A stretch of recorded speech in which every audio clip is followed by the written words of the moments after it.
Voilà, donc après le générique, me voici de retour. Donc salut encore une fois de plus, salut à vous tous qui êtes connectés, ceux qui ne sont pas partis. Excusez-moi tout à l'heure, donc on m'a appelé. Vous savez, et voilà, je ne sais pas encore comment faire pour que ça n'arrive pas, mais mon technicien va y travailler. Donc, comme je l'ai dit tout à l'heure, je m'excuse pour le désagrément. Voilà, donc le désagrément qui a eu lieu là, je vais supprimer ce premier direct. Voilà, je vais le reprendre à zéro. Ok, donc salut à tous ceux qui me suivent à l'instant même. Donc, c'est notre séance de coaching de vendredi matin. Et quand je dis coaching, vous n'ayez pas peur des mots. Vous savez, quand on dit coaching aujourd'hui, les gens pensent à toutes ces personnes qui sont sur Internet, qui vendent des expertises parfois qu'elles n'ont pas. Vous savez que j'ai vu des célibataires donner des conseils aux gens qui sont mariés sur Internet. J'ai vu des gens, effectivement, vous comprenez, n'est-ce pas, vouloir aider les gens à réussir leur mariage alors qu'ils ne connaissent pas ce que c'est que le mariage. Eux-mêmes ne sont pas mariés, ne l'ont jamais été. Donc, voilà. Donc, le coaching, ça existe. Il y a des, ainsi de suite. Mais vous savez, c'est parce que la nature a horreur du vide. À défaut d'avoir la bonne chose, les gens préfèrent se contenter de ce qui est disponible, n'est-ce pas? Voilà. Donc, c'est la raison pour laquelle nous aussi, nous avons cru devoir effectivement faire de temps en temps des séances comme ça d'éducation pour que nous puissions ensemble nous approprier le conseil de Dieu, nous puissions nous approprier la parole du Seigneur. Donc, reconnectez-vous. Nous sommes en train de parler depuis donc du succès dans la Bible, n'est-ce pas? Le succès dans les Écritures. Que dit la Bible concernant la question du succès, n'est-ce pas? Quelle est la pensée de Dieu là-dessus? Le succès dans la Bible. Voilà. Donc, nous avons commencé par comprendre ensemble, je l'ai dit tout à l'heure, je l'ai dit au début de ce direct, que en tant que je suis pasteur depuis beaucoup d'années, depuis près de 15 ans, et j'ai constaté, vous comprenez, n'est-ce pas, qu'il y a une grande pauvreté au milieu des enfants de Dieu, au milieu des chrétiens, au milieu de l'Église. Vous comprenez, n'est-ce pas? Est-ce que c'est parce que, effectivement, le fait de devenir chrétien est associable à la pauvreté? Je ne crois pas. Je crois que non. Vous comprenez, n'est-ce pas? Je ne sais pas tous les chrétiens. Il y a des enfants de Dieu qui s'en sortent dans la vie. Les enfants de Dieu qui, vous comprenez, n'est-ce pas, sont des grands entrepreneurs, des enfants de Dieu qui produisent de la valeur ajoutée, des enfants de Dieu qui, effectivement, sont responsables, mais seulement quand on regarde, c'est vrai, j'ai dit tout à l'heure, j'ai élevé cet équivoque en disant qu'il y a des enfants de Dieu qui pratiquent leur foi dans les pays dans lesquels il y a déjà des systèmes de gouvernance qui sont mis sur pied, les systèmes d'organisation de la société qui sont tels que si vous êtes dans cet espace-là, vous êtes obligé, vous comprenez, de faire un certain nombre d'efforts. Vous êtes obligé, effectivement, de vous adapter pour pouvoir vous en sortir, n'est-ce pas? Si vous êtes, par exemple, en Occident, acheter la maison, ça demande, par exemple, ça demande l'hypothèque de la banque, ainsi de suite. L'hypothèque de la banque, ça demande d'être quelqu'un qui a un bon crédit. Un bon crédit, ça veut dire que vous travaillez, vous avez de l'argent, vous payez généralement vos factures, ainsi de suite. Donc, l'organisation de la société elle-même conditionne déjà, vous comprenez, n'est-ce pas, toutes les personnes, conditionne déjà la personne qui vit dans l'espace en question. Maintenant, ce n'est pas la même chose partout. Mais pour nous, les chrétiens, quel que soit l'endroit où nous nous trouvons, la Bible est notre manuel de conduite, c'est notre code de la route, vous comprenez, n'est-ce pas, sur le chemin de la destinée. Et la Bible déclare, vous comprenez, n'est-ce pas, dans le livre de Hébreu, de Psaume chapitre 1, verset 1 à 3, heureux l'homme qui ne marche pas selon le conseil des méchants, qui ne s'arrête pas sur la voie des pécheurs, qui ne s'assied pas en compagnie des moqueurs, mais qui trouve son plaisir dans la loi de l'Éternel et qui la médite jour et nuit. C'est la Bible qui le dit. Vous comprenez? On dit que tout ce qu'il est comme un arbre planté près d'un courant d'eau qui donne son fruit en sa saison et dont le feuillage ne se flétrit point. Tout ce qu'il fait, lui, réussit. Vous voyez donc que la Bible revendique, elle réclame être un livre, vous comprenez, qui donne le succès à quiconque. Vous comprenez, n'est-ce pas? Voilà, à quiconque, voilà, elle donne le succès à quiconque décide de faire d'elle le sujet, l'objet de sa méditation. Ça veut dire que si la Bible devient le matériel avec lequel vous construisez votre système de pensée, en d'autres termes, vous pensez comme Dieu pense. Parce que Dieu a ses pensées. Dans Isaïe 55, il dit, mes pensées ne sont pas vos pensées. Vous comprenez, n'est-ce pas? Voilà, verset 11. Donc, si je pense comme Dieu pense, alors j'aurai du succès dans toutes mes entreprises. C'est ce que la Bible dit. Voilà, Dieu dit à Josué, au chapitre 1, verset 8, que ce livre de la loi, c'est-à-dire la parole de Dieu à cette époque-là ne se langue pas de ta bouche, mais dites le jour et nuit pour agir fidèlement selon ce qui est écrit, car c'est alors que tu auras du succès dans toutes tes entreprises, c'est alors que tu réussiras. Alors la question qui se pose, c'est pourquoi donc, effectivement, on ne trouve pas les enfants de Dieu aux avant-postes dans beaucoup de domaines, dans la vie, dans la société, ainsi de suite, qui font des choses quand même. Et vous connaissez, tous ces derniers temps, nous sommes en train de faire dans nos séances d'édification du soir, apprendre ce que Jésus a dit. Vous êtes la lumière du monde, vous êtes le sel de la terre, vous êtes la ville au sommet de la montagne. Donc, le Seigneur Jésus a pris ces symboles pour montrer ce que l'Église est par rapport à ceux qui ne font pas partie de son Église, la communauté du royaume. Vous comprenez, n'est-ce pas? Voilà. Donc, vous êtes la lumière du monde, n'est-ce pas? La lumière du monde. Ça veut dire que quoi? En tant que lumière, c'est vous qui éclairez les autres. C'est vous qui éclairez les autres. N'est-ce pas? Excusez-moi, je passe un message là. Voilà, c'est vous qui allez éclairer les autres. Vous êtes le sel de la terre. Vous êtes la ville située au sommet de la montagne. Donc, en tant que chrétien, vous êtes le sel de la terre, pas le sel du ciel, pas le sel dans le ciel. Vous comprenez, n'est-ce pas?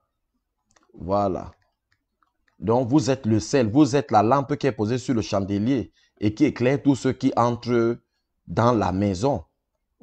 Vous êtes, voilà donc comment est-ce que la Bible nous présente. Voilà. Malheureusement, donc, beaucoup de chrétiens ne sont pas exactement, leur vie ne reflète pas cette description du Seigneur Jésus. Ces symboles que le Seigneur Jésus utilise, vous comprenez, n'est-ce pas? On ne les voit pas. Voilà, par exemple, qu'il y avait la pandémie du coronavirus et il y a eu une opportunité parce que tous les temps de crise sont des temps d'entreprise, n'est-ce pas? Voilà. Donc, ce qui fait que, effectivement, le monsieur qui a créé, on appelle ça comment? Le logiciel Zoom. Aujourd'hui, c'est un milliardaire parce que tout le monde est parti chercher la licence chez Zoom. C'est un Chinois. Donc, la personne s'est enrichie. On n'a pas de chrétiens qui, effectivement, ont des doctorats en informatique. Vous comprenez, n'est-ce pas? Des programmeurs qui ont dit, nous allons créer nos logiciels pour être capables de vendre aussi à cette époque-là, à ce moment. Si donc il y avait eu des chrétiens qui auraient eu ces pensées, auraient-ils péché? Vous allez trouver qu'on a peut-être même des frères qui ont ces capacités, mais ils pensent qu'en réalité, la seule façon de servir Dieu, c'est seulement d'être en train de peut-être prier, d'évangéliser, ainsi de suite. Bien que toutes ces choses ne soient pas mauvaises, mais il y a beaucoup de façons d'évangéliser. Vous voyez, souvent, il y a certaines applications que quand vous les prenez, parfois l'application est gratuite, mais de temps en temps, on vous envoie des messages. Parfois, c'est des messages que vous n'aimez pas. Parfois, c'est les messages des sites de rencontres. Mais c'est la condition, si tu veux l'application, tu dois lire ces messages-là, tu dois les voir. C'est à toi de les supprimer constamment. Vous voyez donc, les personnes te vendent l'application, elles disent que l'application est gratuite, mais en réalité, tu payes l'application en observant, en regardant la publicité. Donc, chaque personne qui veut faire une publicité, fait la publicité dans l'application. Par exemple, ils prennent les contrats de publicité et ces contrats de publicité passent pendant que tu es en train d'utiliser. La plupart des applications gratuites ne sont presque pas gratuites. Vous comprenez? Elles sont gratuites, mais en réalité, il y a une compensation quelque part. Prenons l'exemple de Facebook. Facebook est gratuit. Quand tu t'enregistres, on te demande, tu ne payes rien. Vous comprenez, n'est-ce pas? Tu viens dans la plateforme de Facebook.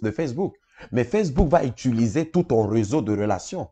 Vous comprenez, n'est-ce pas? Ça veut dire que demain après-demain, Facebook va, puisque tu es interconnecté avec les gens, si Facebook veut toucher une fourchette de personnes, on te met dedans. Facebook va prendre les contrats des gens qui veulent faire la publicité dans sa plateforme. Et vous comprenez, imaginez qu'il y ait 1 million de personnes. Facebook, c'est près de 4 milliards d'abonnés. En tout cas, c'est des milliards d'abonnés dans tous les cas. Imaginez qu'il y ait seulement 1 million de personnes qui fassent une publicité de 10 $ sur Facebook. Qu'est-ce que ça fait à Facebook? Directement 1 milliard. Non, 1 million de personnes, 10 $, ça fait 10 millions de dollars directement en peut-être une semaine. Et imaginez, qu'est-ce qu'il a créé? Juste une plateforme, un logiciel, ainsi de suite. Quand on regarde aujourd'hui les personnes, vous avez vu le groupe des docteurs qui est sorti aux États-Unis pour décrier, vous comprenez, n'est-ce pas, la psychose et la peur qu'on a véhiculée pendant la pandémie de la COVID, du coronavirus, et dit qu'il existe le traitement avec l'hydroxychloroquine, et ainsi de suite. Vous avez vu, Facebook, YouTube et tout ont dit qu'ils ont supprimé cette conférence en ligne. C'est eux qui ont le pouvoir. Vous comprenez? Quand sera-t-il demain, lorsqu'on va commencer à supprimer, par exemple, les messages que nous faisons, lorsque nous allons commencer à dénoncer, à préparer les gens à ne pas accepter un certain nombre de choses, qu'est-ce qui va se passer? Mais bien aimés dans le Seigneur, voilà, si nous avons oublié, donc beaucoup d'entre nous avons oublié le volet de vivre dans la vie actuelle. C'est-à-dire que nous sommes juste là. Vous comprenez? Nous ne vivons pas en tant que chrétiens. Comme si vivre, nous nous sentons coupables de vivre, coupables d'exister, coupables, vous comprenez, n'est-ce pas? La vie est faite pour être vécue. Si Dieu t'a donné la vie, c'est pour que tu vives. Vous comprenez? Maintenant, si Dieu te donne la vie et tu ne vis pas, il y a un problème. Vous comprenez, n'est-ce pas? Malheureusement, donc, vous devez savoir qu'en tant que chrétien, la plupart de nos actions, la plupart de nos décisions sont généralement sculptées par la compréhension que nous avons de la Bible, de la pensée de Dieu. Donc, si nous nous sommes frottés à une interprétation de la Bible qui n'est pas correcte, vous comprenez, n'est-ce pas? Nous allons prendre des décisions, nous allons faire des choix qui ne sont pas corrects tout en pensant que ces choix, effectivement, sont en accord avec ce que nous pensons être la volonté de Dieu, la pensée de Dieu sur la question en question. Permettez-moi la répétition. Vous comprenez, n'est-ce pas? Et c'est pour ça que j'ai pris donc le cas. J'ai dit que en tant que chrétien aujourd'hui, nous sommes sur la terre. Mais il y a une situation qui ressemble un peu à notre présence sur la terre aujourd'hui. Vous comprenez, n'est-ce pas? Donc, nous allons rapidement faire le coaching et après ça, je vais arrêter parce que je dois prier avec l'église tout à l'heure. Donc, vous comprenez, n'est-ce pas? Donc, qu'est-ce qui se passe? Dans Jérémie chapitre 29, le peuple d'Israël aussi était déporté à Babylone. Babylone, c'était pas leur pays, c'était pas leur territoire. Babel veut dire la porte de Bel, ça veut aussi dire le lieu de confusion. Ils étaient dans ce pays-là où effectivement il y avait les Chaldéens, les sorciers, les chats, tout ça. Ils étaient dans cet endroit. Vous comprenez, n'est-ce pas? Et c'était impensable pour eux de vivre à Babylone, c'est-à-dire de construire, de faire des choses là-bas. Et il y avait donc les courants qui se sont développés à cet endroit-là. L'un des courants, vous comprenez, n'est-ce pas? C'est le courant des prophètes qui disaient au peuple d'Israël, ne faites rien là-bas.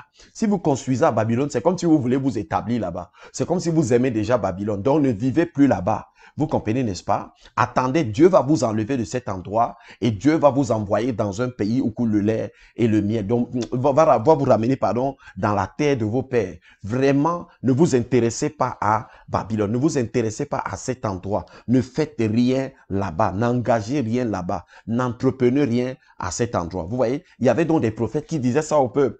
Et le peuple, effectivement, donc, bien aimé, n'engageait rien, ne faisait rien. Pourquoi? Parce que les prophètes leur avaient dit que ce n'est pas la volonté de Dieu qu'il en soit ainsi. Dieu ne veut pas que vous engagiez quoi que ce soit. Dieu ne veut pas que vous construisiez quoi que ce soit. Vous comprenez?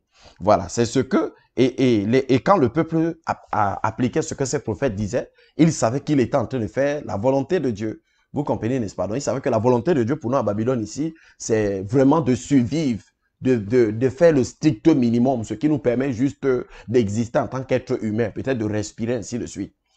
Vous comprenez, n'est-ce pas? Mais avoir une ambition, vraiment de faire des choses, de planter des vignes, de construire une maison, ainsi de suite, vraiment, je pense que ça ne devrait pas. Et certainement, la logique, c'était si vous faites ça, c'est la preuve que vous ne vous intéressez pas vraiment à Dieu. Vous avez oublié la terre promise, vous avez oublié l'héritage des pères, vous voulez caler ici. Vous comprenez, n'est-ce pas? Maintenant, regardez. Dieu, voici ce que Jérémie a dit. Ainsi parle l'Éternel des armées, le Dieu d'Israël. Jérémie 29, verset 4. On dit ici, voici, je vais d'abord lire le verset 1. Voici le contenu de la lettre que Jérémie, le prophète, envoya de Jérusalem au reste des anciens en captivité, aux sacrificateurs, aux prophètes et à tout le peuple que Nebuchadnezzar avait amené captif de Jérusalem à Babylone. Après que le roi Jéconia, vous comprenez ici, je vais lire le verset 4. Ainsi parle l'Éternel des armées, le Dieu d'Israël, à tous les captifs, donc à tous ceux qui sont à Babylone, vous qui êtes dans la captivité, que j'ai amené de Jérusalem à Babylone. Dieu dit, moi, je vous ai amené de Jérusalem à Babylone. Vous n'êtes pas là-bas par hasard. Vous n'êtes pas sur la terre par hasard. Vous aurez pu croire et Jésus vous fait disparaître de la terre pour aller vous cacher dans un endroit en attendant que, vous comprenez, il revienne. Mais il a voulu que vous soyez présents sur la terre. Il a voulu que vous viviez, bien aimé, vous soyez un contemporain des gens de 2020, que vous soyez là. Vous comprenez, n'est-ce pas? Pendant que le monde fera face à toutes ces crises, mais que vous soyez la lumière du monde. Jésus dit, pendant que je suis dans le monde, je suis la lumière du monde. Alors, il dit ceci. Après, on dit, verset 4, Jérémie 29. Ainsi parle l'Éternel des armées, le Dieu d'Israël, à tous les captifs que j'ai amenés de Jérusalem à Babylone. Bâtissez des maisons. Oh! Vous avez vu ça? Pourquoi Jérémie leur demande de bâtir des maisons? Jérémie leur demande de bâtir des maisons parce que il y avait des prophètes qui leur disaient que si tu bâtis la maison, c'est la preuve que tu es attaché à Babylone. Donc, tu ne veux plus quitter Babylone. Donc, tu es en train de montrer par là ton attachement. Un peu comme aujourd'hui, si un frère engage un chantier, construit une maison, ainsi de suite. Vous comprenez bien, construit une entreprise et cherche à prospérer dans l'endroit où il se trouve, ainsi de suite. Bien aimé, est-ce qu'on ne va pas l'incriminer? Est-ce qu'on ne va pas le culpabiliser? Est-ce que notre compréhension eschatologique n'aura pas pour but de lui dire que nous sommes dans les derniers jours? Et comme on est dans les derniers jours, pardon frère, le plus important pour toi, laisse tout ça, c'est les choses de la terre, les choses du monde, ainsi de suite. Le monde est monté, le monde est descendu. Vous comprenez, n'est-ce pas? Alors, il dit ici, il dit bâtissez des maisons et habitez-les. Ne bâtissez pas les maisons pour que d'autres habitent. Bâtissez vos propres maisons, construisez vos maisons. Ils sont à Babylone.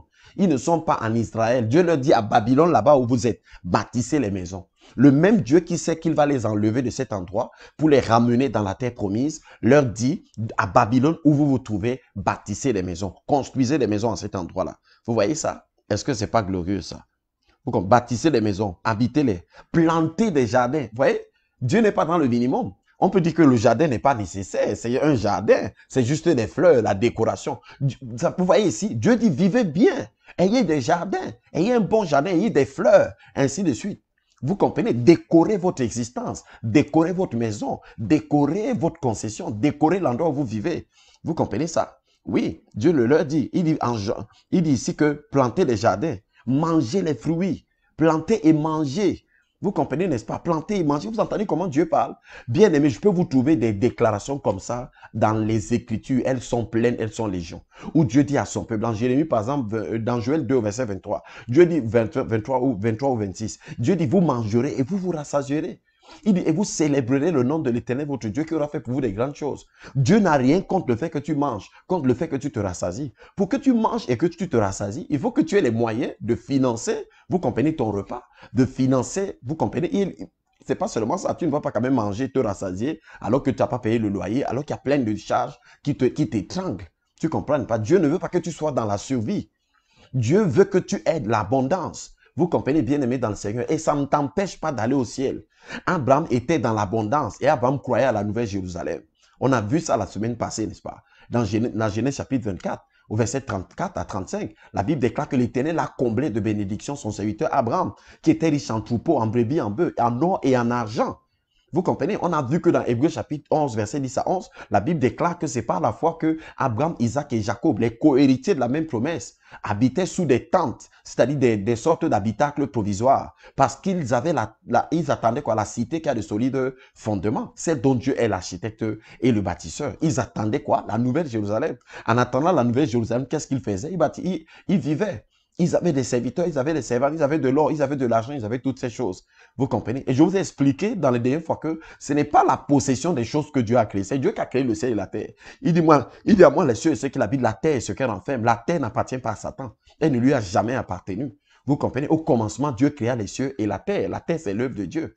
Vous comprenez, n'est-ce pas? Donc, toutes ces choses appartiennent à Dieu. Le truc, c'est que la plupart de ces choses, Dieu ne veut pas qu'elles le substituent dans nos vies. En d'autres termes, Dieu ne veut pas que les choses qu'il a créées, vous comprenez, prennent. Comme il a dit qu'ils ont servi, adoré et servi la créature au lieu du Créateur. C'est ça le problème. Le problème, c'est qu'ils ont pris la créature et lui ont donné la place du Créateur. C'est pas la créature qui est le problème. C'est Dieu qui a créé la lune. Les gens peuvent choisir d'adorer la lune, ça c'est eux. C'est Dieu qui a créé le soleil. Les gens qui ont choisi d'adorer le soleil, c'est eux. C'est eux qui font mal, c'est pas le soleil qui est mauvais. On ne va pas dire que comme les gens adorent le soleil maintenant, vraiment je veux me cacher, je ne veux même plus que le soleil brille sur ma vie. Non, ce n'est pas la faute du soleil. Donc Dieu ne veut pas juste que ces choses prennent sa place dans nos vies. Mais ces choses-là, Dieu les a créées pour l'homme. Vous comprenez, n'est-ce pas? Pour nous, ses enfants, bien aimés. Il prenait des femmes, donc mariez-vous. Ne dites pas que non, comme on est à Babylone, vraiment, moi je ne peux pas me marier. Si je vais attendre quand c'est là en Israël, là je vais faire mon mariage, ainsi de suite, dans le territoire des pères. Là, Dieu dit mariez-vous. Prenez des femmes. Il dit engendrez des fils et des filles. Donc continuez à vivre. Ayez une vie. Donc ayez une maison, habitez là, ayez une famille, ainsi de suite. Engendrez des fils, des filles, ainsi de suite. Les femmes accoucher des enfants, ainsi de suite. Afin que les enfants multipliez là où vous vous trouvez. Ne diminuez pas. Dieu veut que tu te multiplies là où tu es. Il dit ne diminue pas, ne deviens pas petit, deviens plus grand. Parce qu'avec Dieu, on va de gloire en gloire. Avec Dieu, on va de succès en succès. C'est comme ça Dieu. Vous comprenez, n'est-ce pas? C'est comme ça Dieu. Nous tous qui contemplons comme dans un miroir la gloire du Seigneur, nous sommes transformés à la même image de gloire en gloire, comme par le Seigneur l'Esprit. Donc Dieu veut que tu expérimentes la gloire au-dessus de la gloire, que tu aies de gloire en gloire. Vous comprenez, n'est-ce pas? Donc, bien aimé dans le Seigneur, voilà ce que la Bible dit. Il dit, prenez des femmes engendrées, ainsi de suite. Il dit, recherchez le bien de la ville où je vous ai mené en captivité. Vous avez vu? Il dit que non seulement prospérer, multipliez, ne diminuez pas, vivez, mariez-vous, ayez des enfants, ayez ainsi de suite, vivez là où je vous ai placé. Dieu dit ici que quoi? Recherchez encore le bien. C'est-à-dire, Dieu veut que au-delà du fait que toi-même tu te sens bien, Dieu dit pense même à tes voisins, pense même à ton entourage, pense aux gens. Donc Dieu voudrait que tu sois capable d'avoir des investissements qui font que non seulement tu prends soin de ta famille, mais que tu prends aussi soin des autres personnes. Tu prends soin des gens qui sont autour de toi. C'est ça la mentalité de Dieu. La mentalité de Dieu, c'est toujours de posséder l'abondance, de donner à son peuple plus que le minimum. Dieu n'est pas là. Dieu ne veut pas seulement que tu aies le minimum. Vous comprenez, n'est-ce pas? C'est vrai. Quelqu'un disait que l'apôtre Paul a dit que si vous avez la nourriture et le vêtement, cela vous suffit. C'est le strict minimum. Vous comprenez? Mais quand Paul le dit dans 1 Timothée chapitre 6, Paul ne voulait pas dire que c'est ça que Dieu veut donner. Il veut dire ici qu'effectivement, il peut y avoir des situations, des circonstances dans lesquelles parfois il faut se contenter du minimum parce que, vous comprenez, n'est-ce pas? Il y a comme le fait que posséder plus que le minimum, vous comprenez, n'est-ce pas, nous entraîne dans le compromis. Mais s'il n'y a pas de compromis, vous comprenez, n'est-ce pas, pourquoi ne pas posséder ainsi de suite? Donc, dans le même texte, d'ailleurs, je vais vous le faire lire dans un instant. L'apôtre Paul dit que Dieu nous donne avec abondance toutes choses pour que nous en jouissions. Dans le même texte, Paul dit que Dieu donne avec abondance toutes choses pour qu'on puisse jouir de toutes choses. Dans Philippiens chapitre 4, verset 19, Paul dit, mon Dieu pourvoira tous vos besoins selon l'immensité de sa richesse. Il n'a pas dit au minimum, il a dit à tous vos besoins. Donc, on ne peut pas prendre la nourriture, le vêtement pour dire que c'est tout ce que Paul voulait dire que c'est tout ce dont Dieu est capable. Non, c'est pas comme ça que Paul pensait. Dans 2 Corinthiens 9, verset 8, Paul dit que Dieu peut vous combler de toutes sortes de grâces. De sorte que, regarde, Dieu dit que quand Dieu va vous combler, de sorte que, en d'autres termes, voici ce qui arrivera. Possédant toujours en toutes choses de quoi satisfaire à tous vos besoins. En d'autres termes, quand Dieu va vous bénir, vous allez posséder en toutes choses de quoi satisfaire à tous vos besoins et vous aurez encore en abondance pour toutes sortes de bonnes œuvres. Vous ayez encore en abondance. Donc non seulement Dieu veut que vous ayez le moyen de satisfaire tous vos besoins, vous ayez encore au-delà l'abondance pour être capable d'accomplir toutes sortes de bonnes œuvres, pour être capable d'aider les orphelins, pour être capable d'aider les frères, pour être capable de donner du travail aux autres, pour être capable, vous comprenez, n'est-ce pas, d'aider les personnes qui ont des problèmes de santé, pour être capable de contribuer à l'amélioration de la condition de vie des autres. Vous comprenez? Dieu ne veut pas seulement que vous soyez en train de dire aux gens comment vraiment Dieu les aime, Jésus revient bientôt, ainsi de suite, pendant qu'ils sont en train de mourir devant vous, pendant que vous êtes incapable de leur apporter la moindre assistance. Vous leur parlez du Dieu qui est bon et vous ne pouvez pas devenir l'incarnation de cette bonté à cet endroit-là, la matérialisation de cette bonté. Regardons Jésus. Jésus prêchait le royaume de Dieu. Mais bien aimé, dans Matthieu chapitre 14, lorsque Jésus a fini de prêcher, il a vu que les gens avaient faim. Il ne leur a pas dit, il a multiplié le pain, les gens ont mangé. C'est ça Jésus. Vous comprenez? Si vous voulez savoir comment Dieu est, comment Dieu pense, c'est Jésus. Celui qui m'a vu a vu le Père. Il n'y a pas de différence. Comme je fais là, c'est comme ça que le Père fait. Si le Père était devant les gens qui ont faim, il va faire que le pain se multiplie, il mange. Si le pain est dans une fête où il n'y a plus de vin, il va changer l'eau en vin, les gens vont ainsi de suite. Vous comprenez, n'est-ce pas? Oui, Jésus vivait. Oui, il le dit. Il dit que le Fils de l'homme est venu mangeant et buvant. Vous dites que, quoi, c'est un pécheur. Jésus mangeait et buvait. Oui, Jésus allait à les fêtes. Quand on l'invitait quelque part, il partait, il mangeait. Vous comprenez? Donc Jésus n'est pas un personnage austère, vous comprenez, triste dans son coin. On invitait Jésus à la fête, il partait. Vous comprenez, n'est-ce pas? Oui, il partait. Donc, bien aimé dans le Seigneur, Dieu ne t'a pas dit que depuis que tu es sauvé, tu dois t'étrangler. Tu ne dois plus vivre. Tu dois vivre comme quelqu'un, ainsi de suite. Non. Certains même profitent de leur conversion pour essayer maintenant de justifier leur échec de depuis. Pour essayer de justifier le fait que depuis longtemps, ils n'ont plus rien fait de leur vie. Alors maintenant, ils expliquent le fait que leur vie est comme ça par le fait qu'ils se soient convertis, par le fait que maintenant, ils sont devenus des chrétiens. Donc, comme je suis devenu chrétien, c'est depuis ce temps-là maintenant que vous voyez un peu, j'ai les difficultés, j'ai tout ça, j'ai tout ça, j'ai tout ça. En fait, c'est ma foi chrétienne qui fait que je vive dans la condition dans laquelle je vis. Mais non. Bien aimé, mais non. Il n'y a personne qui ait marché avec Dieu. Regarde bien, dans l'Ancien Testament, vous comprenez, personne qui ait marché avec Dieu, qui n'a pas fait la différence. Dieu dit dans le psaume, qu'est-ce que Dieu dit dans le psaume 108 au verset 14? Avec Dieu, nous ferons des exploits. Où sont nos exploits, bien-aimés? Où sont tes exploits? Mais je vais vous dire le point de départ de tout ceci. Le point de départ de tout ceci, c'est quoi? Si dans notre pensée, nous pensons déjà que, bien-aimé, réussir quoi que ce soit sur cette terre, vous comprenez, c'est être déloyal envers Dieu. C'est trahir, vous comprenez, n'est-ce pas? Trahir Dieu. On aura tendance à béatifier, on aura tendance à sanctifier la médiocrité, à sanctifier l'échec. C'est-à-dire que quand on échoue, on pense même que c'est là où on est bien dans la volonté de Dieu. Vous comprenez, n'est-ce pas? Oui. Il y a des gens qui pensent qu'effectivement, il faut être dans la tragédie 24 heures sur 24 pour être chrétien. Donc, comme tu es chrétien, il faut que tu sois trahi dans la tragédie. Bien-aimé, c'est pas ça la foi. Pour dire, réjouissez-vous toujours dans le Seigneur. Bien-aimé, réjouissez-vous toujours. Pas de temps en temps. Philippiens 4, verset 4 à 6. Toujours dans le Seigneur. Il dit, je vous le répète, réjouissez-vous. Hein? Réjouissez-vous toujours. Soyez toujours joyeux. Un chrétien, la Bible dit, soyez toujours, pas de temps en temps. Soyez toujours joyeux. Joyeux le matin, joyeux à midi, joyeux le soir, joyeux, ainsi de suite. Bien aimé, si nous les enfants de Dieu, on n'est pas heureux, vous comprenez, n'est-ce pas? Qui sera heureux? Nous qui avons Dieu, si nous on n'est pas heureux, les gens ont les démons qui les étranglent, ils ne sont pas heureux. Et nous on a Dieu avec nous, qui dit dans Isaïe 59 au verset 19, quand l'ennemi viendra comme un fleuve, l'esprit de l'Éternel le mettra en déroute. Nous on a un Dieu qui est capable de mettre en déroute l'ennemi, vous comprenez, quand il vient contre nous. On a un Dieu avec une telle capacité. Et nous maintenant, nous ne sommes pas heureux. Nous vivons comme si Dieu est absent, comme si Dieu a pris les congés, comme si Dieu a déménagé, comme si Dieu n'est pas dans notre vie. Vous comprenez, n'est-ce pas? Donc, bien aimé dans le Seigneur, tout ceci est donc lié au fait que nous avons écouté des messages qui ont coagulé notre esprit. L'esprit de beaucoup de chrétiens est coagulé. Leur cerveau est coagulé, ils ne réfléchissent pas. Je vous ai dit qu'on peut avoir 4 informaticiens dans une église qui sont des programmeurs. Ils ne peuvent même pas réfléchir que nous allons louer une maison, nous allons payer une bonne connexion Internet, nous allons finir là pour développer les applications et devenir la réponse. Nous allons dire aux chrétiens qu'au lieu d'être sur Facebook, voilà une application chrétienne. Allez dans cette application. Développons cette application aussi. Elle va nous autonomiser de la dépendance vis-à-vis de Facebook. Aujourd'hui, il faut faire les conférences. Je vous ai dit ça tout à l'heure. On fait les conférences aujourd'hui par Zoom. Zoom, c'est un Chinois. Ce n'est même peut-être pas c'est peut-être un bon bouddhiste. Mais aujourd'hui, tous les pasteurs, nous tous, on est sur Zoom. Vous comprenez? On a des frères à l'église qui sont des ingénieurs en informatique. Pourquoi ils n'ont pas pensé qu'on peut créer aussi une application qui puisse servir à l'église, ou bien qui sert le monde, mais c'est notre application. Parce que je vous ai dit, je ne sais pas si c'est dans ce message, comme j'ai repris, que vous allez constater que la plupart du temps, quand vous achetez vous prenez une application, même quand bien même elle est gratuite, vous payez quelque part. Parce que tout le temps, quand vous êtes en train de travailler dans cette application-là, les publicités ne font que passer. Même Google, les publicités ne font que passer. Regardez, vous allez voir. Vous voulez stopper les annonces. On dit que non. Si tu veux stopper complètement les annonces, on dit abonne-toi à Google ceci. Et Google cela là, maintenant ça coûte cher. Tous les mois, tu dois payer. Donc, soit tu payes tous les mois, tu n'as pas de publicité. Soit tu ne payes pas tous les mois et tu utilises l'application gratuitement et la publicité est là. Mais ces publicités, regardez, parfois tu es là, on dit site de rencontre, tu veux rencontrer une femme, hein, ainsi de suite. Tu veux chercher, rencontre les filles qui sont autour de chez toi, ainsi de suite. Toutes ces choses. Parfois, nos enfants vont voir ça. Vous comprenez? Nos enfants vont voir comment ils sont en train de travailler sur le téléphone et quelqu'un en train de leur dire quelque part que rencontre les filles qui sont à côté de ta maison. Parfois, c'est des images obscènes qu'on envoie dans tout ça, ainsi de suite.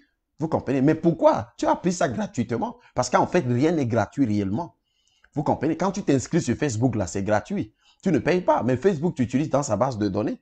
Tu comprends, n'est-ce pas? Oui. Facebook va aller voir un entrepreneur, lui dit que moi, j'ai 1 million de personnes qui me suivent à tel endroit. Tu fais partie de ces 1 million-là. Avec les gens que toi-même tu as contactés, ainsi de suite. Et Facebook va prendre les frais de publicité et balancer la publicité là-bas. Vous comprenez, n'est-ce pas? Donc, c'est comme ça. Malheureusement, donc, si regardez, ce qui est bizarre, c'est quoi? Nous nous culpabilisons de vouloir réussir. Mais nous sommes prêts à utiliser les succès des autres. Et ça, c'est pas quelque part de l'hypocrisie, ça. Nous sommes prêts à utiliser ce que les autres ont fait. Vous comprenez, n'est-ce pas? C'est-à-dire qu'on invente le téléphone. Les gens ont inventé leur téléphone. Nous-mêmes, on utilise ça plus qu'eux. Les gens ont inventé leurs réseaux sociaux. On est dedans plus que nous prêchons, nous prions, nous prophétisons, faisons toutes ces choses. Bien aimés dans le Seigneur, nous devons revoir. Il faut un formatage profond, bien aimé, dans l'église. Vous comprenez, n'est-ce pas? La pauvreté qui est dans l'église, là, n'est pas normale. La pauvreté qui est parmi les chrétiens, financière et matérielle, frère. On va vous proclamer les versets, mais la réalité, c'est qu'au quotidien, comme ça, les chrétiens ne pèsent pas lourd. Vous comprenez, n'est-ce pas? Oui, ils ne pèsent pas lourd. Vous allez arriver dans un endroit, vous allez aller dans un supermarché là-bas. Avant d'acheter les produits là-bas, on a fait les incantations dessus. Pourquoi? Parce que ce sont les bouddhistes qui ont ça. Vous comprenez? Voilà. Ce sont les bouddhistes qui ont ça. Ils font ce qu'eux, ils croient. Ils croient que leur Dieu, c'est Bouddha, machin. Ils font leurs incantations dessus. Ils ne te forcent pas. Mais la loi du besoin, si tu as besoin de ça, ce qu'ils vendent, tu es obligé d'aller là-bas acheter. Ainsi de suite. Mais ce qui est curieux, c'est que toi, tu auras la hardiesse pour aller acheter ce qu'un païen a produit. Mais toi, tu te sens coupable d'être un producteur des mêmes choses. Mais tu vas utiliser ce que les autres ont produit. Et tu es à l'église tous les jours. Tu comprends, n'est-ce pas? Toujours en train de soupçonner. Il y a des gens, quand ils m'écrivent, pour que Dieu garde ton cœur, reste toujours en train de penser que je suis en train de, que quelqu'un d'autre est en train de prendre une mauvaise voie. Vous voyez un peu, il y a les chrétiens comme ça, il y a les gens comme ça. Vous comprenez? Tout le temps, ils sont sur Internet. Ça veut dire que dans leur esprit, tout le monde, les gens sont mauvais. Vous comprenez, n'est-ce pas? Ils partent, on appelle ça dans les cours de leadership, ce qu'on appelle les présupposés. Ils ont un présupposé, le présupposé de la théorie X, un peu. C'est-à-dire qu'ils ont un présupposé selon lequel les gens sont mauvais, les gens ne veulent faire aucun, les gens sont en train de se perdre et il faut qu'ils les sauvent. Bien aimé dans le Seigneur, je veux nous dire une chose. Il n'y a pas quelque chose qui parle plus que ta vie. Ta vie est ton premier pupitre. Tu comprends, n'est-ce pas? Ta vie est ton premier pupitre, quel que soit ce que tu dis. Vous comprenez, n'est-ce pas? Les experts en leadership dans le monde, c'est pas dans la Bible, hein, ont compris que personne ne veut quelqu'un qui lui dit fais ceci, fais cela. Vous comprenez, n'est-ce pas? Le plus bon leader, c'est celui qui inspire les autres. En d'autres termes, chaque chose que tu veux dire aux gens de faire, tu deviens la chose. C'est ça le leadership de Jésus. Faites comme je vous ai fait. Je vous ai lavé les pieds, non? Lavez-vous aussi les pieds comme ça. Vous comprenez, n'est-ce pas? Oui, Jésus dit, allez guérissez les malades. Il guérit d'abord les malades. Il dit, vous voyez, n'est-ce pas? Ainsi de suite. C'est ça, le bon leadership. Vous comprenez, n'est-ce pas? C'est-à-dire que c'est le leadership dans lequel l'autorité que vous exercez sur les gens a sa fondation dans leur propre cœur, dans leur propre motivation. Les gens vous suivent parce qu'à votre contact, ils sentent que vous ajoutez quelque chose en eux. Vous comprenez? Ils sentent que votre modèle les attire. Vous comprenez? Il y a des choses de valeur. Quand vous allez dans une boutique, est-ce que le boutiquier vous appelle? Il ne vous appelle pas. Est-ce que le boutiquier vous dit que viens s'il te plaît dans ma boutique? Non. Il fait sa publicité et tout. Quand vous avez besoin des produits qu'il vend, alors vous allez dans sa boutique et vous cherchez. Quand vous venez là-bas, vous venez pas là-bas par compassion pour lui. Vous venez là-bas parce que vous venez répondre à un besoin que vous avez, vous. C'est votre besoin, ainsi de suite.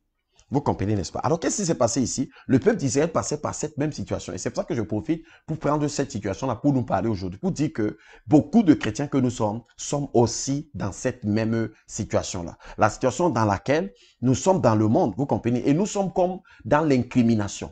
Vous allez trouver des chrétiens qui sont forts, qui ont des capacités, mais leur cerveau a cessé de fonctionner. Ils ont cessé de réfléchir. Ils ont cessé. Vous allez voir quelqu'un qui avant était ambitieux. Il disait que non, je vais créer une chaîne peut-être de restaurants, ainsi de suite. Je vais m'occuper de tel domaine. Depuis qu'il est chrétien, non, c'est les choses de la terre. La terre est montée, la terre est descendue, c'est les choses de la terre. Les choses de la terre. Entre-temps, bien aimé, nous avons des loyers à payer. Entre-temps, nous devons vivre. Nous devons envoyer les enfants à l'école. Entre-temps, vous comprenez, n'est-ce pas? Nous devons nous soigner. Nous devons faire un certain nombre de choses. Mais nous allons bien là où les autres qui ont entrepris, ont fait ces choses. On profite de ça.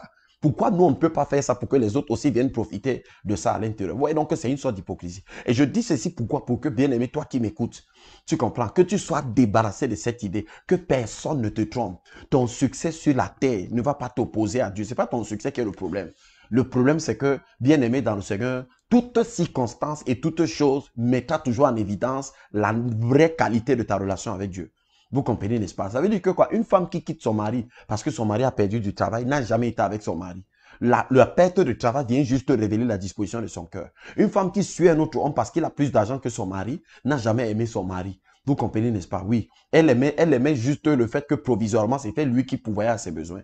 Mais une femme qui aime vraiment son mari, quel que soit ce qui vient. C'est pour dire que quoi? Quand vous aimez Dieu, quelles que soient les possessions que vous avez, Abraham était riche en toutes choses. Il avait les brebis, il avait de l'argent, il avait de l'or. Quand Dieu lui a dit, donne-moi Isaac, il est parti.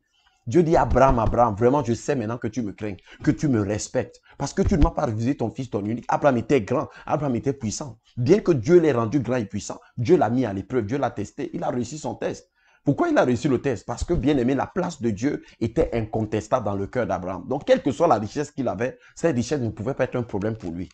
Vous comprenez, n'est-ce pas? Oui. Voilà, donc c'est pour ça que beaucoup, effectivement, nous avons beaucoup. D'ailleurs, je vais égrener ici toutes les doctrines qui, effectivement, toutes les conceptions, je préfère appeler ça les conceptions, mais que ce sont des doctrines, vous comprenez, qui ont été inoculées comme ça. Vous comprenez, n'est-ce pas, dans l'esprit de beaucoup d'entre nous, et qui font qu'effectivement, l'Église se trouve là où elle se trouve. Le succès, c'est un art. Le succès, c'est comme la musique. Vous comprenez, n'est-ce pas? Tu peux aller à l'école, tu apprends la musique. Après, tu deviens un grand musicien. Vous comprenez? C'est vrai, il y a aussi le don. Maintenant, le don vient ajouter un surplus. Ou bien le don est dans la disposition, dans les aptitudes innées. Vous comprenez, n'est-ce pas, que Dieu t'a donné. Mais on apprend ces choses à l'école. On apprend. Le succès, c'est un art. On ne réussit pas par hasard. On n'échoue pas par hasard. Vous comprenez, n'est-ce pas? Oui. On ne réussit pas par hasard. Le succès, c'est l'application. Le succès a des lois. Tout le monde connaît ça. Tous ceux qui réussissent savent que le succès a des lois. Il y a des lois du succès. Vous devez les appliquer pour réussir. Si vous ne les appliquez pas, vous échouez. C'est comme ça. Donc, bien-aimé dans le Seigneur, vous devez donc le savoir. C'est pour ça que moi, je préfère donc commencer par déficher ces mauvaises herbes. Dieu dit, recherchez le bien de la ville où je vous ai mené en captivité, verset 7, et priez l'Éternel en sa faveur. Dieu dit, priez même Dieu pour qu'il bénisse Babylone, pour qu'il bénisse les Babyloniens. Il dit, priez l'Éternel en la faveur de cette ville.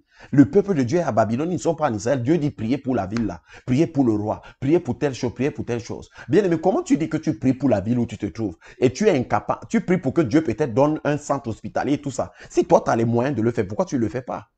Alors, bon, donc tu pries pour que Dieu n'exauce pas, ou bien tu pries pour que si Dieu exauce, qu'il exauce, mais que ce ne soit pas par toi, parce qu'en fait, il ne faut pas que ce soit toi qui soit celui, vous comprenez, ne soit pas qui cela s'accomplit. Tu vois ça? Donc, bien-aimé dans le Seigneur, tu comprends? Donc, il dit ici, car ainsi par l'Éternel des armées, ne vous laissez pas tromper par vos prophètes qui sont au milieu de vous et par vos devins. N'écoutez pas vos songeurs dont vous provoquez les songes. Donc, Jérémie dit à ces gens que n'écoutez pas les prophètes qui sont au milieu de vous. Donc, il y avait d'autres prophètes qui avaient un autre son de cloche. Il y avait d'autres prophètes qui avaient un autre type de message, qui disaient au peuple que comme vous voyez là, c'est grave. Vous comprenez, n'est-ce pas? Ne faites rien. Il dit que car c'est le mensonge qu'il vous prophétise. Vous avez vu ça? Jérémie dit que c'est le mensonge que les gens la prophétisent. À mon nom, je ne les ai point envoyés. Donc quand les autres disaient aux autres que ne construisez pas ici, ne vous mariez pas, vraiment attendez, le Seigneur va bientôt nous enlever de cet endroit pour nous ramener dans le territoire de nos pères. Il le faisait au nom du Seigneur. Vous comprenez, n'est-ce pas? Et le Seigneur te dit que je ne les ai point envoyés. Ils prophétisent des choses à mon nom. Moi, je ne leur ai pas dit d'aller faire quoi que ce soit à mon nom. Ce n'est pas moi qui les ai envoyés. Jérémie dit que ce sont des mensonges. Il dit, mais voici ce que dit l'Éternel. Dès que 70 ans seront écoulés pour Babylone, je me souviendrai de vous. Donc Dieu leur donne ici ce qu'on appelle un timing. Le Seigneur dit qu'il y aura un temps. Je viendrai, un temps, je vous enlèverai de cet endroit. Mais pour l'instant, c'est là que vous êtes. Et voici comment vous devez vivre à cet endroit. Bâtissez des maisons, habitez dans ces maisons, construisez des belles maisons, habitez dedans. Mariez-vous, ayez des enfants, ne diminuez pas, ne devenez pas petits, ne devenez pas faibles, devenez puissants, devenez ainsi de suite. Grandissez, ne diminuez pas, multipliez-vous là où je vous ai placé. Multipliez-vous à cet endroit-là. Vous voyez ça? Est-ce que ce n'est pas glorieux, ça, bien-aimé dans le Seigneur? J'espère que quelqu'un qui écoute ce message va être quand même délivré, n'est-ce pas? Oui, bien-aimé dans le Seigneur. Oui. Regardez ce que le Seigneur Jésus dit dans Matthieu 24 maintenant. Regardons le cas du Seigneur Jésus. Parce que l'alibi qu'on donne aujourd'hui, c'est quoi? C'est que frère, Jésus revient bientôt. Comme Jésus revient bientôt, comme Jésus revient bientôt. Un chrétien, vous comprenez, ce n'est pas parce que Jésus revient bientôt que tu ne vis plus dans le péché, que tu fuis le péché. Ça veut dire quelque part que quoi? Ça veut dire que tu es comme un bandit qui se dit que bon, comme le propriétaire de la maison arrive, là, je ne vole pas. Mais s'il pouvait prolonger encore le temps où il vient, là, je vais voler. Un enfant de Dieu, la sainteté, c'est sa vie. Vous comprenez, n'est-ce pas? C'est pour ça que Jésus dit que celui qui est saint se sanctifie encore. Il est d'abord saint, parce que la sainteté, c'est sa nature. Vous comprenez, n'est-ce pas? Un enfant de Dieu ne vit pas dans la sanctification parce que Jésus revient bientôt. Vous comprenez, n'est-ce pas? L'enfant ne vit pas dans la sanctification parce qu'il a peur que s'il pas fait le péché, Jésus va venir une minute avant et il peut rater l'enlèvement. Donc, il faut qu'il calcule bien. C'est vrai, Jésus viendra comme un voleur dans la nuit, il l'a dit. Tu comprends, n'est-ce pas? Et il encourage à se sanctifier davantage.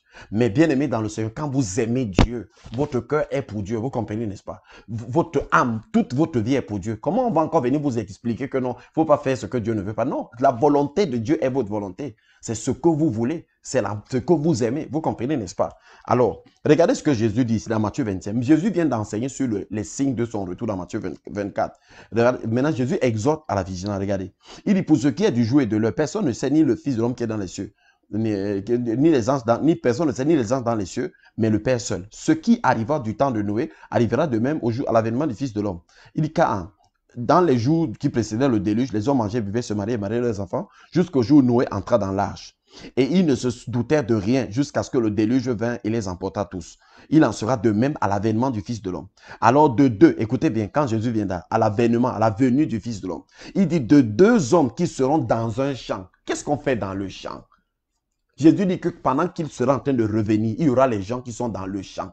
Donc Jésus vous l'a dit ici. Et n'oubliez pas qu'à cette époque, quand Jésus parle, vous comprenez, n'est-ce pas? L'économie, vous comprenez, n'est-ce pas? L'activité économique tourne essentiellement autour des activités agraires, autour de l'agriculture, n'est-ce pas? À cette époque-là, vous comprenez? Donc, c'est ça. Il dit ici que de deux personnes donc, qui seront dans un champ. Donc, deux personnes dans un champ, c'est qui? C'est les personnes qui ont acheté un espace et qui ont fait des cultures dans cet espace-là, dans l'intention de faire des récoltes.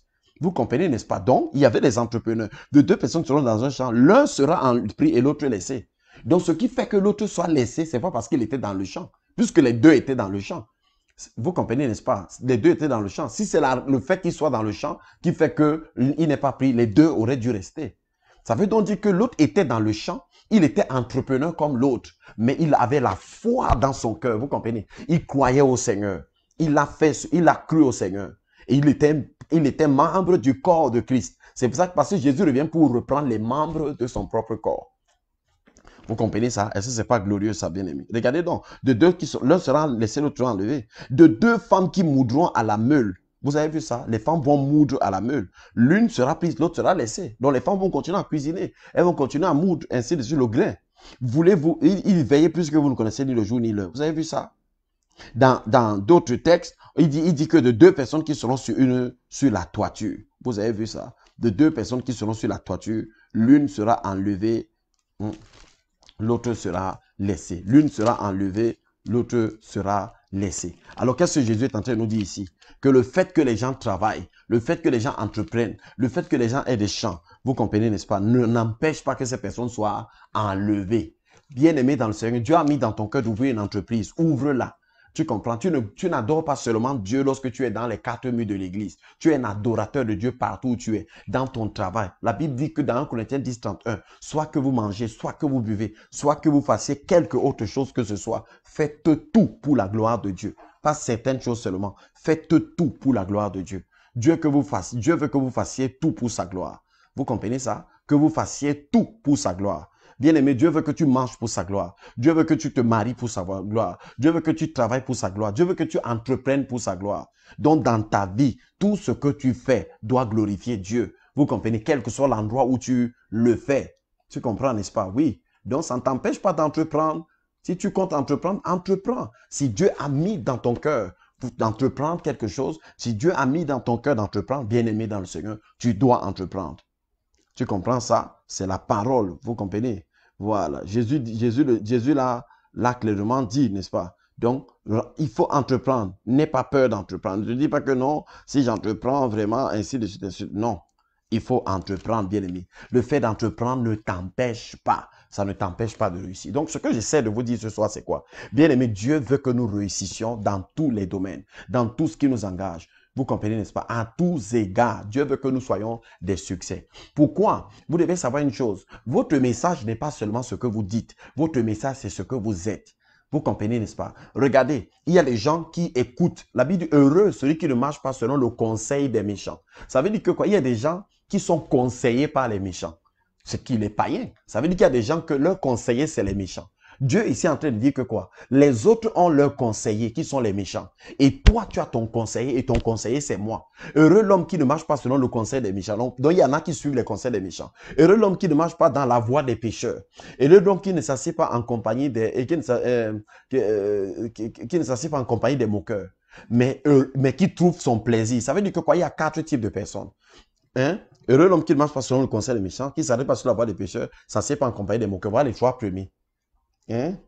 Mais il ne faut pas être parmi les 3 catégories-là. Mais plutôt heureux l'homme qui, lui, trouve son plaisir dans la loi de l'Éternel. Qu'est-ce que la Bible dit ici? La Bible est en train de te dire qu'il y a une relation entre la loi de l'Éternel, la parole de Dieu, vous comprenez, et le bonheur qu'on expérimente, et le succès qu'on expérimente. Il y a une corrélation entre les deux. C'est pour ça que la Bible déclare donc heureux l'homme qui, vous comprenez, n'est-ce pas, ne marche pas selon le conseil des méchants, mais qui plutôt trouve son plaisir dans la loi de l'Éternel. Il est heureux. Donc, si quelqu'un trouve son plaisir dans la loi de l'Éternel, il est heureux. Bien-aimé dans le Seigneur, que personne ne nous trompe. Notre Dieu donne le succès. Le succès lui appartient. D'ailleurs, vous comprenez, n'est-ce pas, la Bible en parle abondamment, n'est-ce pas? Donc, dans cette dernière phase, ce que je vais faire ici maintenant, c'est quoi? C'est que je vais aller dans les Écritures. Je vais vous donner beaucoup de versets. Vous devez savoir qu'en tant que chrétien, en tant qu'enfant de Dieu, bien-aimé dans le Seigneur, nous devons toujours nous référer à ce que dit la Bible, à ce que disent les Écritures, n'est-ce pas? Pour structurer, à ce que disent les Écritures, pour structurer notre façon de penser. En d'autres termes, si quelqu'un nous dit quelque chose, en tout cas, je vous ai d'abord promis un verset, je vais d'abord le lire avant qu'on entre dans les autres versets de la Bible que je vais vous montrer. Allons dans 1 Timothée chapitre 6, n'est-ce pas? Voilà. 1 Timothée chapitre 6. Voilà, vous voyez, n'est-ce pas? Là où l'apôtre Paul dit donc, au verset 8, je vais lire le verset 8, vous allez voir. Vous comprenez, n'est-ce pas? Il dit que c'est en effet une grande source de gain que la piété avec le contentement. Car nous n'avons rien apporté dans le monde et il est évident que nous n'en pouvons rien apporter. Vous comprenez, n'est-ce pas? C'est-à-dire que le principe, c'est quoi? Quand je venais dans ce monde, j'étais nu. Et quand je vais partir, je n'aurai rien. Donc, il n'y a pas une seule chose sur cette terre qui valent la peine, vous comprenez, que je compromette ma vie, que je compromette mon âme pour elle. Vous comprenez, n'est-ce pas? Voilà. Mais s'il n'y a pas le danger de la compromission, je n'ai rien contre ces choses. C'est Dieu qui les a créées, qui les a placées là. Il dit, ici, dont nous avons la nourriture et le vêtement, cela nous suffira. Il dit, mais ceux qui veulent s'enrichir tombent dans la tentation, dans le piège et dans beaucoup de désirs insensés et pernicieux qui plongent les hommes dans la ruine et la perdition. Est-ce que Paul était en train de dire ici qu'il ne faut pas s'enrichir? Vous comprenez, n'est-ce pas? Vous allez voir ici qu'il y a un problème avec les mots qui ont été utilisés pour traduire ceci. Pourquoi? Vous devez savoir, c'est pour ça que chaque fois que vous voulez construire une doctrine, si c'est Paul qui parle, prenez toutes les écritures de Paul sur ce type de pensée. Et alors, vous allez avoir une bonne compréhension de la pensée de Paul. Qu'est-ce que Paul croyait? Regardez, Paul dit dans 2 Corinthiens chapitre 8, verset 9, que vous connaissez la grâce de notre Seigneur Jésus, qui de riche qu'il était s'est fait pauvre, afin que nous soyons enrichis. Vous comprenez, n'est-ce pas? Afin que nous soyons enrichis. Et pour comprendre de quelle richesse Paul parle, vous allez dans 2 Corinthiens 9, verset 8. Il dit que Dieu peut vous combler de toutes sortes de grâces, de sorte que possédant toujours en toutes choses de quoi satisfaire à tous vos besoins. Paul est en train de dire ici que si vous avez la nourriture et le vêtement, cela vous suffit. Et il dit là-bas que de quoi satisfaire à tous vos besoins. Vous savez pourquoi? Parce qu'en réalité, qu'est-ce qui se passe ici? Ici, Paul est en train d'écrire à Timothée. Timothée est pasteur de l'église d'Éphèse. Et il y a des gens qui enseignent, vous comprenez, n'est-ce pas, la mauvaise doctrine de la prospérité. Ce que j'appelle l'hédonisme. C'est-à-dire, il y a des gens qui essayent d'expliquer à l'église que la piété est une source de gain. C'est-à-dire que quoi? Il y a une corrélation entre ma vie de prière, ma vie de piété et ma prospérité. Vous comprenez, n'est-ce pas? Si je suis pauvre, c'est parce que ma foi ne marche pas bien. Non, Bill Gates n'est pas riche parce que sa foi marche bien. Tous ces gens qui ont les milliards ne sont pas parce que leur foi marche bien. Effectivement, vous comprenez, n'est-ce pas? C'est pas parce que la foi marche bien. Vous comprenez, n'est-ce pas? Regardez, quand vous conduisez en route, en tant que chrétien, vous avez une voiture, vous appliquez le même code de la route que les non-chrétiens. Vous comprenez? Parce que dans ce domaine-là, vous comprenez, n'est-ce pas? Le domaine-là n'a aucune, le domaine-là ne requiert pas une compétence subjective liée à le fait d'appartenir à un groupe quelconque. Le fait d'être chrétien ne fait pas de vous forcément un bon chauffeur. Il y a des gens qui ne sont pas chrétiens qui conduisent la voiture mieux que vous. Vous comprenez pourquoi? Parce qu'ils appliquent la loi de la route, le code de la route. Tout simplement à cet endroit-là. Vous comprenez, n'est-ce pas? Parce qu'ils appliquent le code de la route. Donc, qu'est-ce que je dis ici? Donc, ce que nous disons, c'est quoi? C'est que effectivement, on n'est pas prospère parce qu'on est chrétien. On n'est pas non plus pauvre parce qu'on est chrétien. On est prospère parce qu'on a appliqué les principes du succès et ils ont marché. On est pauvre parce qu'on ne les a pas appliqués. Quelle que soit la personne que vous êtes. Regardez, pour comprendre le principe que j'essaie de mettre en évidence, c'est regardez le champ. Si un sorcier dans votre village achète des hectares de terrain, plante une palmeraie à huile, il va récolter de l'huile. Vous comprenez? Dieu ne va pas l'empêcher de récolter de l'huile. Pourquoi? Parce que Dieu a dit dans Genèse 8 au verset 22, tant que le ciel et la terre ne passeront pas, les semences et les moissons ne passeront pas. En d'autres termes, tant qu'il y aura encore, il y aura le ciel, il y aura la terre sous nos pieds, il y aura toujours les semences, il y aura toujours les moissons. Donc les gens continueront à s'aimer, les gens continueront à moissonner. Donc cette sorcière, si elle applique le principe, ça marche pour elle. Le principe ne va pas dire que tu es une sorcière quitte ici. De la même manière, si tu n'appliques pas le principe, tu viens dire à la terre, je suis un enfant de Dieu. La terre ne va rien produire. Donc, c'est pour dire quoi? Il y a des gens qui essaient donc de lier la piété, vous comprenez, n'est-ce pas? De démontrer, et effectivement, ces courants existent. Mais ça ne doit pas nous empêcher de sonder la vraie pensée de Dieu pour connaître exactement ce que Dieu pense. C'est pour ça que je dis qu'il faut donc examiner tout ce que Paul pense. Paul dit dans Philippiens 4, verset 19 que mon Dieu pourvoira à tous vos besoins selon l'immensité de sa richesse avec gloire en Jésus-Christ. Donc Paul, vous comprenez, si vous lisez, c'est on n'a pas dit que Paul croyait qu'un bon chrétien, c'est un chrétien qui a juste un vêtement, juste un pantalon et qui vit comme ça tous les jours. Il vit même à la belle étoile. Comme j'ai appris qu'il y avait un chrétien qui vivait à la belle étoile, vous comprenez, parce qu'il attend le retour du Seigneur. Il ne peut pas louer une maison, mais tout le temps, il va vivre chez les chrétiens. Vous comprenez, dormir dans leur salon, faire sentir leur salon, ainsi de suite, pour transpirer sur ces salons-là, au lieu d'aller louer sa propre maison. Parce que lui, il attend le retour du Seigneur. Mais en attendant le retour du Seigneur, il vit des efforts des autres. Vous comprenez, beaucoup de gens sont comme ça aujourd'hui. Bien aimé, la mendicité n'est pas de Dieu. Vivre comme un parasite dans la vie des autres, ce n'est pas de Dieu. Tu comprends, n'est-ce pas? Oui. Exploiter les autres, ce n'est pas de Dieu. Extorquer les autres, ce n'est pas de Dieu. Vous comprenez, n'est-ce pas? Dieu n'est pas, c'est pas la méthode de Dieu. Dieu ne veut pas que tu es là, au lieu que toi-même tu sois une source de production, tu deviens plutôt une source, vous comprenez, n'est-ce pas? Ainsi de suite. Regardez, pour comprendre, regardez, nous sommes dans 1 Timothée 6. Paul dit au verset 8 donc que quoi? Mais ceux qui veulent s'enrichir, il dit car l'amour de l'argent, ce que Paul fustige ici, vous comprenez, n'est pas en réalité la prospérité ou la richesse. Ce que Paul fustige ici, c'est la cupidité. En fait, quand il dit ceux qui veulent s'enrichir ici, c'est quoi? C'est ceux qui veulent s'enrichir à tous les prix. Ils tombent dans la tentation. Pourquoi? Ils tombent dans la tentation parce qu'en réalité, la place de Dieu dans leur cœur n'est pas vraiment ferme. Maintenant, regardez la suite de la même, car l'amour de l'argent est la racine de tous les maux. Il n'a pas dit l'argent. C'est pas l'argent qui est la racine de tous les maux, c'est l'amour. Le mot grec, c'est philargouria, c'est la cupidité. Il dit ici que, et quelques-uns en étant possédés. Est-ce qu'un chrétien est possédé par l'amour de l'argent? Un chrétien est possédé par l'amour de Dieu. Il est possédé par l'Esprit de Dieu. Vous comprenez, n'est-ce pas? Voilà. Il est possédé par l'Esprit de Dieu et non par l'amour de l'argent. Il aime Dieu. C'est pour ça que le chrétien donne. Vous comprenez, n'est-ce pas? C'est pour ça que le chrétien, quand il y a les projets qui pour évangéliser, pour faire avancer l'œuvre de Dieu, il participe parce qu'il n'est pas attaché à l'argent. Parce que sa prospérité ne dépend pas d'abord de son argent. Ça dépend du Dieu qui lui donne la capacité de prospérer. N'est-ce pas? Maintenant, regardez ce que Paul dit. Si vous voulez connaître la suite, regardez le verset 17 du même 1 Timothée 6. Il dit, recommande aux riches du présent siècle. Paul parle ici à qui? À Timothée. Imaginez, il ne disait pas à Timothée d'aller chercher les riches qui ne sont pas chrétiens. Qu'est-ce que Timothée a dit aux riches qui ne sont pas chrétiens? Paul parlait ici aux riches qui étaient les enfants de Dieu. Il dit recommande aux riches du présent siècle. Donc il s'agissait des riches chrétiens. Il dit recommande aux riches du présent siècle. Recommande aux riches qui sont enfants de Dieu. Recommande aux riches de ce temps, aux riches de cette saison, aux riches du présent siècle. Donc ce sont les frères. Donc il y avait des frères qui étaient riches, qui étaient à l'église. Donc Paul n'était pas en train de dire que les frères là vont bientôt retrogradé parce qu'ils sont riches. Non. Voilà les conseils que Paul leur donne. Il dit de ne pas mettre leur espérance dans les richesses incertaines. Là, vous comprenez donc le rapport entre être riche et la richesse. Vous comprenez dans la pensée de Paul. Paul dit ici que quoi? Dit aux riches là de ne pas mettre leur espérance dans les richesses incertaines. Les richesses incertaines, c'est quoi? C'est tout ce que la terre peut nous donner comme richesse. Parce que, bien aimé, la Bible déclare dans Paul pensait que les choses visibles sont passagères. Comme Jean disait que ce monde va passer dans 1 Jean 2. Donc, en réalité, tout ce qui est sur cette terre va passer. Seul Jésus ne passe pas, vous comprenez? Il dit donc que Dieu aux riches du présent siècle, Dieu aux riches du temps présent, de ne pas mettre leur foi dans leur richesse. Mettre leur foi dans le Seigneur. Vous comprenez ça? Si ta foi est dans ta richesse, le jour où le fisc, les services, les gens des impôts viennent et ils te font un redressement fiscal, tu vas tomber, tu vas mourir. Mais si ta foi est en Dieu, même si on t'arrache tout, tu sais qu'on ne t'a pas arraché Dieu. Tu as ton Dieu avec toi, n'est-ce pas? Ta foi est en Dieu. Ta foi est en Dieu. Donc, si ta fille ou ton enfant ne se sent pas bien, tu vas l'appeler, tu vas prier pour lui. Tu ne vas pas dire que non, comme j'ai l'argent, je vais appeler le meilleur docteur de la ville d'abord. Non, tu pries d'abord parce que, effectivement, ta foi est en Dieu, pas dans ton argent. Tu n'as pas mis ta confiance dans ton argent. Ton assurance n'est pas bâtie sur ton compte bancaire. Ton assurance est bâtie sur le fait que tu as Dieu dans ta vie. Donc, recommande aux riches du présent siècle, pas d'aller jeter leur argent. Pas de devenir pauvres, pas de vider leur poche, hein? De ne pas mettre leur espérance dans les richesses incertaines, mais de la mettre en Dieu. Qui fait comment? Regardez ce que Dieu fait. Hein? Pourquoi mettre donc, regardez, il explique pourquoi il ne faut pas mettre son espérance dans la richesse, mais la mettre plutôt en Dieu, puisqu'il explique.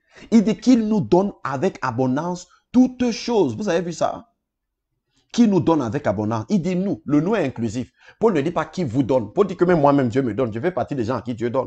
Qui nous donne. Les riches là et moi, nous sommes entre nous tous. Qui nous donne avec abondance toutes choses pour que nous en jouissions. Aïe, aïe, aïe, aïe. Pour que nous en jouissions. Dieu ne nous donne pas avec abondance toutes choses pour qu'on vive comme les malheureux. Dieu ne nous donne pas avec abondance toutes choses pour qu'on montre que non. Bien-aimé, Jésus est mort, c'était de notre faute et nous continuons à faire son deuil, à faire ses funérailles. Non, bien-aimé, Jésus-Christ est ressuscité, il est vivant. Il était mort. C'est le seul mort qui a conjugué sa propre mort au passé. Il dit, voici, j'étais mort, je suis revenu à la vie. Jésus-Christ est vivant, bien-aimé. La vie, Jésus nous a introduit à la vie. La Bible déclare que Jésus-Christ a mis la vie et l'immortalité, en évidence la vie et l'immortalité par l'évangile. Vous comprenez ça? Jésus a mis en évidence quoi? La vie et l'immortalité. L'évangile, c'est l'évangile de Jésus-Christ, met en évidence la vie et l'immortalité. La vie et la victoire sur la mort. L'évangile de Jésus-Christ. Bien aimé, si tu as reçu cet évangile, tu as reçu la vie. Tu as reçu la vie. Tu as reçu la vie. Regarde Jésus. Jésus vivait. Jésus vivait. Il ne survivait pas, il vivait. Il dominait les circonstances. Il dominait la tempête. Il dominait la faim. Il dominait toutes ces choses. Il dominait les maladies. Il dominait la mort. Jésus-Christ était un vainqueur dans son temps quand il marchait sur la terre. Et nous sommes ses frères. Nous sommes censés marcher dans cette même direction. Jésus aurait pu être tout ce qu'il voulait en Israël. Rappelez-vous dans Jean chapitre 6, verset 15. Quand Jésus a multiplié le pain, on est venu l'arrêter pour l'établir comme roi. Il a refusé. Il a fui. Pourquoi? Parce que Jésus a créé un succès qui était tel que les gens de son temps voulaient le prendre, le forcer à devenir leur souverain, à devenir leur roi. Vous voyez ça? Est-ce que ce n'est pas glorieux ça? Oui, quand les gens viennent vous récupérer pour devenir leur roi. Vous voyez ça? Jésus était un succès. Mais il avait une mission, il devait accomplir sa mission. Et c'est ça le succès. C'est réussir la mission que Dieu nous a confiée. Parce que nous n'avons pas tous les mêmes missions. Nous ne réussissons pas tous de la même façon. Mais je vais te dire quelque chose bien aimé. Si Dieu t'a mis à cœur de devenir un homme prospère sur la terre, de devenir quelqu'un qui crée de la valeur ajoutée, quelqu'un qui crée de la richesse, ne te sens coupable de rien. Tu comprends, n'est-ce pas? Oui, ne te sens coupable de rien. Si tu aimes Dieu, rien ne peut t'arracher l'amour de Dieu. Vous comprenez, n'est-ce pas? C'est pour ça que Paul dit que dans toutes ces choses, nous sommes plus que vainqueurs. Vous comprenez, n'est-ce pas, par celui qui nous a aimés. Et il dit que rien ne peut nous séparer de l'amour de Dieu qui a été manifesté en Jésus-Christ. Bien, mais qu'est-ce qui peut te séparer de l'amour de Dieu? L'argent, une voiture, une maison, pour que tu aies peur de la maison. Pour que tu dis que si j'ai une maison maintenant, ainsi de suite. Tu comprends, n'est-ce pas? Donc, bien aimé, je t'encourage. Je veux te dire quelque chose en tant que chrétien.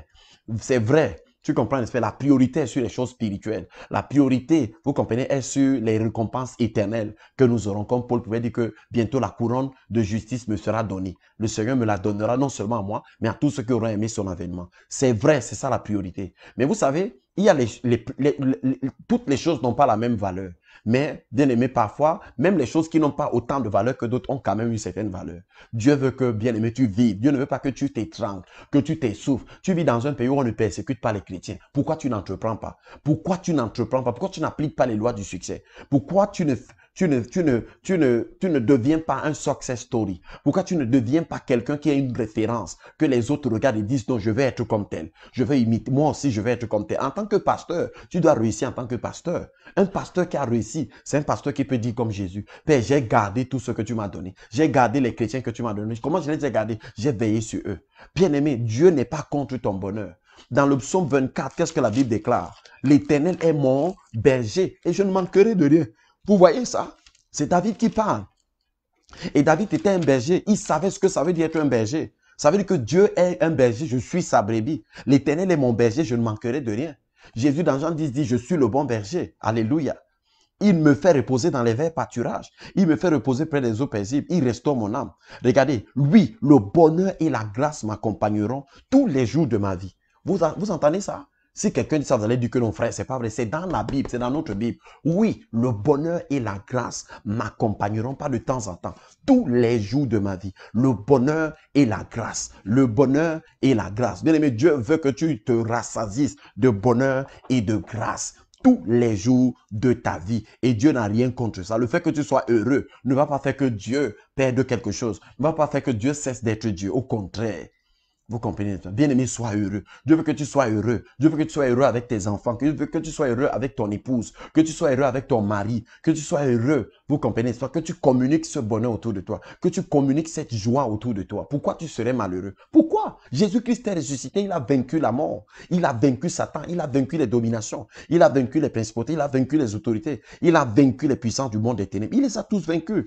Jésus-Christ les a tous vaincus. Tu comprends, n'est-ce pas? Et il t'a donné la victoire. C'est à toi de vivre dans cette victoire, de rendre cette victoire manifeste, de rendre cette victoire visible, de rendre cette victoire par part, de faire en sorte que les hommes de ta génération sachent que si on se confie en Jésus, on peut vivre une vie qui est sans confusion. Dans Jean 8, 12, Jésus dit, celui qui marche après moi, celui qui me suit, ne connaîtra pas l'obscurité, la confusion, ne marchera pas dans les ténèbres, mais il aura la lumière de la vie. Alléluia. Bien, mais je vais m'arrêter là comme ça. Ne vous inquiétez pas. Nous sommes en train de faire un travail.